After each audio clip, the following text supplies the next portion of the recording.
Thanks for joining us for this video. We wanted to make a first cut with our Granberg Alaskan chainsaw mill video, kind of share with you our initial experience, kind of some feedback and thoughts on the mill, setting it up, making the first cut, that type of thing.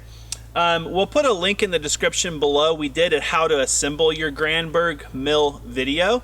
And a few of our viewers recommended that we switch our handle around to make this a right-handed mill. So we actually went ahead and did that, worked pretty good, so thank you for that suggestion.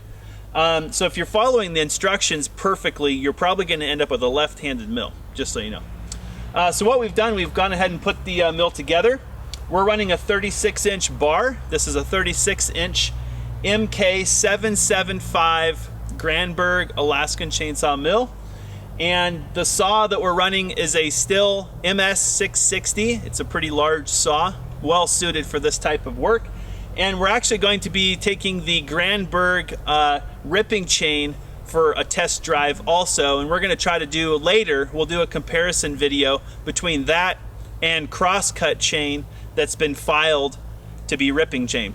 So let's get started. We'll set the saw up, we'll set up our guide, do all that stuff, and then we'll do our first cut and we'll give you our thoughts.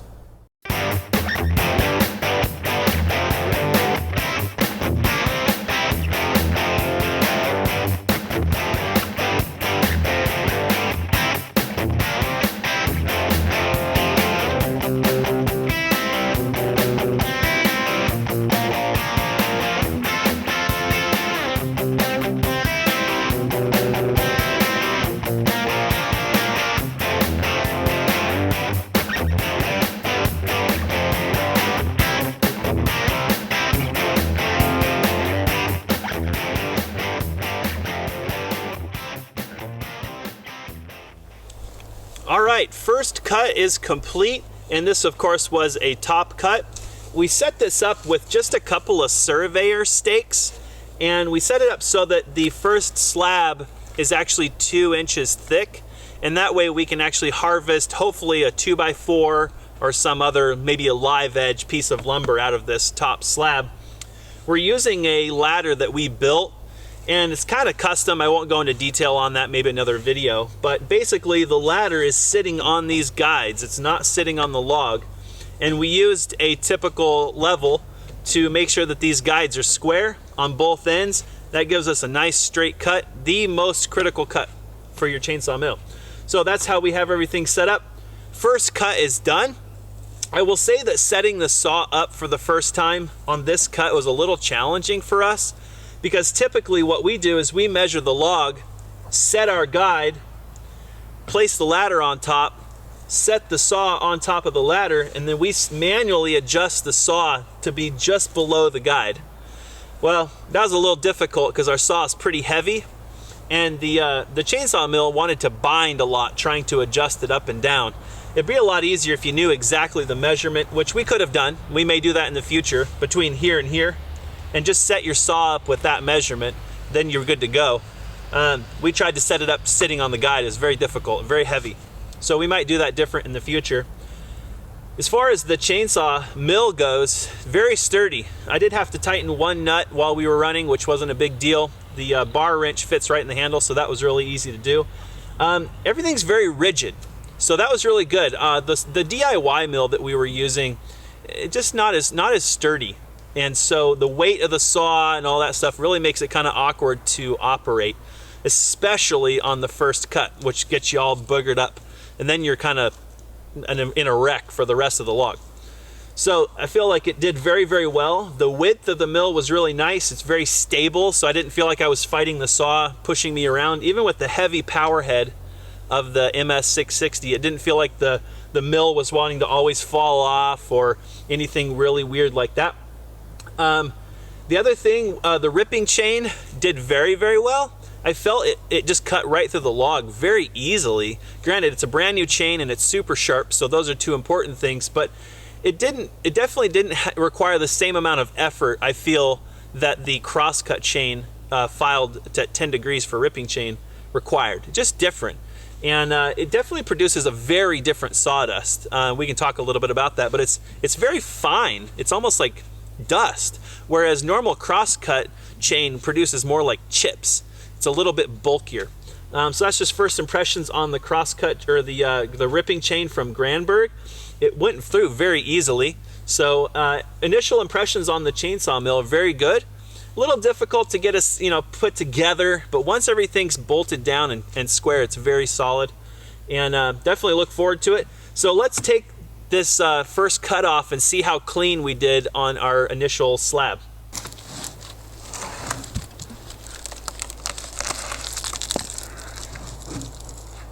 All right, so this is our top slab, and I feel that the cut is moderately clean. I definitely wouldn't say it's like finish quality, but compared to our DIY mill, I'll just say this is much cleaner. There's still a few kind of gouging areas where you're pivoting the saw kind of like this, trying to get going, and so that's kind of understandable with this type of setup. You're never going to get just a perfect cut. Well, not never, but it's definitely challenging. But I'll definitely say that it's much, much better than our DIY setup. There's a few surface imperfections, and I guess if you didn't want rough lumber, you could plane it or just do something else. But other than that, I feel like the finish is very good. I'm sure that we'll get better with the sawmill. So we'll improve on it. Other than that, this top cut, which is the most critical cut, I do feel is clean enough that we're gonna get some really nice slabs out of this. Our other mill would tend to kind of dig and kind of buckle and come up and down, and you end up with a kind of a rough surface, and it made it really difficult as you worked through the slabs to keep it nice and flat. So that was one flaw of that setup, and the Granberg, being so rigid, does a great job of just making a nice clean cut. All right, so we're actually milling lumber for our hot tub deck, so we're gonna go ahead and get set up and start cutting slabs out. Let's do it.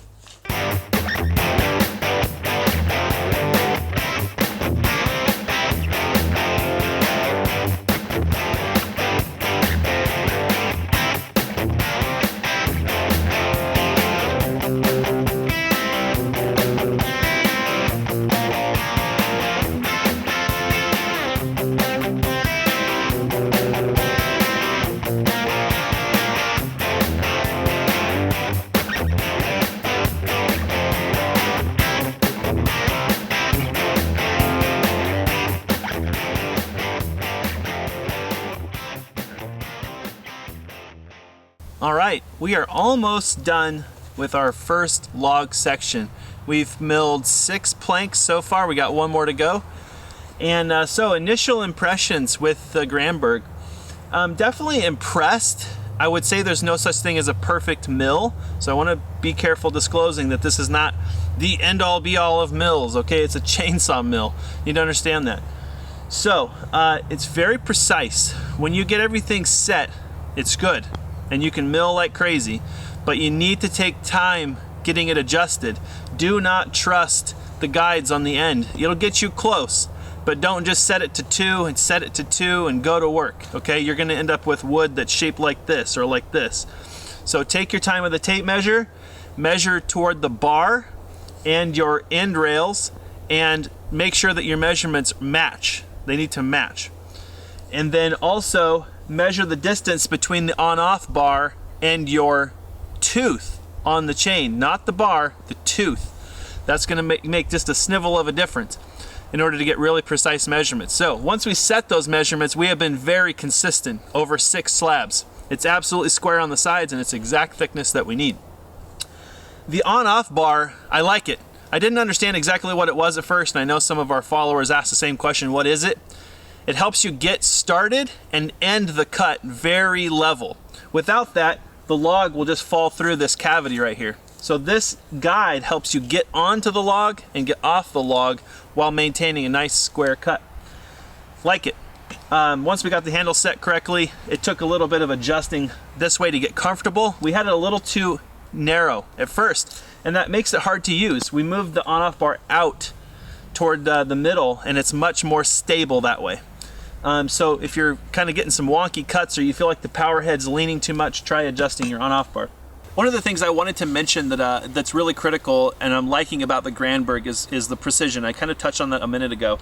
But the reason that's important, when you're cutting lumber, it's not so critical because the distance between the guide and the bar is very, very narrow. So it's not going to be kind of wobbly. But as you open up the gap between the saw and the guide, the tendency of the whole system to kind of rack is going to be worse. And our DIY mill was extremely bad that way. At about 2 inches, that was absolute maximum for rigidity. If you got beyond that, I don't think you'd get a clean enough cut to use for hardly anything. You'd have to plane the wood. I can tell by the engineering and the materials and the construction of this particular mill, when you open this thing up big enough to cut beams, you're going to have the precision you need to cut clean and not have to do a lot of finish work. So I think that's one of the ways that the Granberg really shines, is when you open this up to cut large sections of wood, which we're going to do to timber frame, we're going to want to make sure that that's nice and clean on the bottom. If we make a boogery mess of these beams, we're going to make a lot of work for ourselves. So we're really excited to have that precision factor with the Granberg. Another thing that I really like is these guides on the power head side. One of the huge improvements over our DIY mill is that guide. It really allows you just to let the power head crawl its way through the log. Our DIY mill doesn't work that way. It's very fatiguing. This one, you can just pretty much, unless you got massive knots sticking out the side, the guide will work its way along the edge of the log as it goes. You got to try to get as much of the knots off the sides as you can, but it's not the end of the world if you have a knot sticking out that far. So that guide will just go out and around. So definitely like the guides. Adjustability, great. Keeping the bar wrench handy, great. Easy to top off the tank, top off the bar oil, make any last minute adjustments here. So other than basically setting the width to fit the bar, everything we've adjusted has been with the bar wrench, and it's just quick, loosen the coupling nuts, and you're good to go. As far as how many times you have to tighten the mill down, not really. I think our first cut, we had to tighten one coupling nut down here on the handle. And other than that, we really haven't had to tighten anything down. Nothing's come loose. So first impressions, it's awesome. I mean, this is not a revolutionary video. We're trying to share this with folks maybe who aren't familiar with chainsaw milling or haven't done it before. Definitely well worth the money over a DIY or something you could build yourself. It's very precise, meaning the cuts are very clean, they're very smooth. There's no gouging, no seesawing, all that stuff. We had all those problems with our old mill, so some of our lumber kind of looks like that if you look at it from the side. It's not good for decking, which you want to be extremely smooth.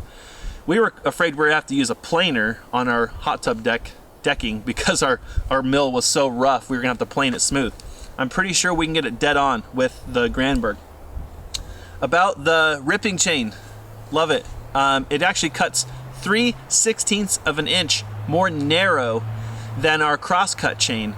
That means every single cut we're gaining 3/16 of an inch of wood, and across the course of 6 pieces of wood we've gained an inch of wood. That's huge, not only just in labor, I mean the amount of time or effort it takes to push the saw through the log, but the amount of wasted sawdust also. Granted, we're going to turn that into compost, so it's not 100% waste, but we want to make wood, not sawdust. So that Granberg chain's doing great. We'll have to see how long the sharpness lasts, but Alyssa got a chance to run the sawmill, and she was able to push the sawmill just fine. So it's definitely easier, I will say that, and it cuts very differently than the crosscut chain that's filed for ripping chain.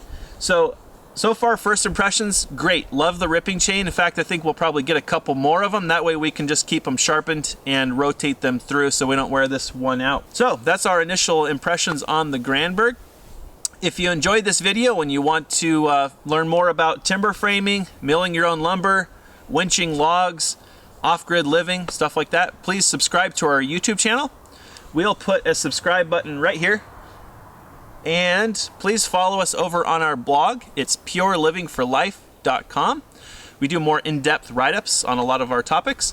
We also have a Facebook and an Instagram. We do a lot of micro posts over there, so if you enjoy those, please follow us over there, and we'll see you in the next video.